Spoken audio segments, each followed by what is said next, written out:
After the SAT results came out, Ethan Blake, the poorest student in our class, had scored just over 660, and yet, he somehow managed to convince my two childhood friends to apply with him to the worst community college in the state. Under his influence, they both happily agreed to go to the same school as him. I tried to talk some sense into them over and over, but they accused me of having bad intentions, of just being jealous of Ethan. When that didn't work, I reached out to their parents. At the very last minute before the application deadline, I managed to get their choices changed, securing them spots at a good university. Ethan had no choice but to enroll in the community college alone. Less than 6 months later, news broke that he had jumped from a campus building. After Jessica Miller and Megan Flores went to the school to claim his body, they came back and dragged me up to the rooftop. If you hadn't stopped us from applying to the same school as Ethan, they said, he never would have been bullied into jumping to his death. Now you can die with him. Without hesitating, they pushed me off the roof. I hit the ground and shattered into pieces. When I opened my eyes again, I was back at the exact moment they decided to follow Ethan to that community college. This time, I'll just stand back and watch them throw their lives away. Ethan is right. Better to be a big fish in a small pond than a small fish in the big sea. I've decided to apply to a community college with him. With our abilities, even at a community college, we'll still be the standout figures.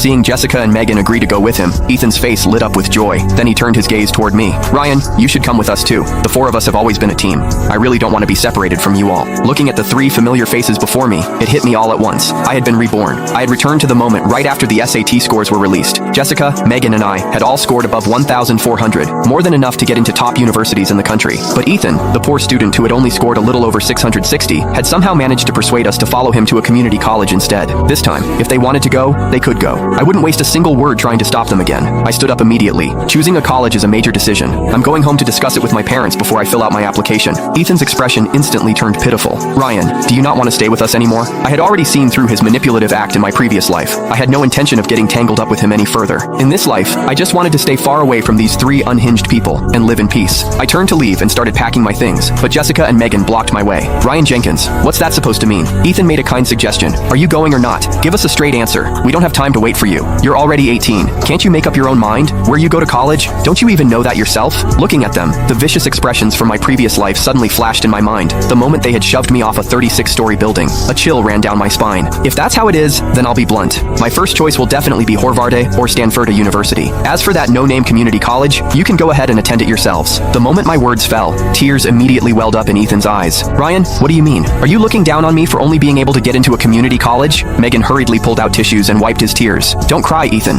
Even if you go to a community college, we're willing to go with you. So what if some people get into a top university? In the end, they'll just end up working like everyone else. I don't know where all that arrogance comes from. Jessica turned on me sharply. Ryan, I think you're just jealous of Ethan, so you're deliberately putting him down. Apologize to him right now. Otherwise, don't expect us to ever talk to you again. Their blatant defense of Ethan chilled me to the bone. I had grown up with them. For as long as I could remember, Jessica and Megan had been like family to me. They once